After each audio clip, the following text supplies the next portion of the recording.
Gulat ako, pinas niya akong tatlo. Umiyak. Ano rin eh. O, diba? Pinahula mo.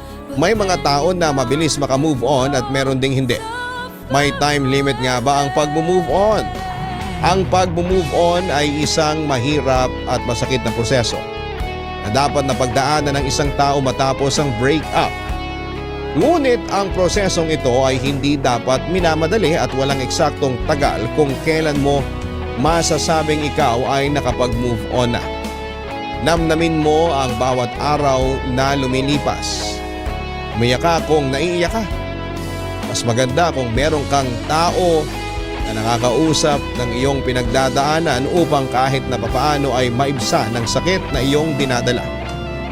Iwasan din ang palaging pag-stalk sa ex mo dahil mas lalo ka lamang hindi makakausap kung palagi mong binabalikan ang memories ninyong dalawa.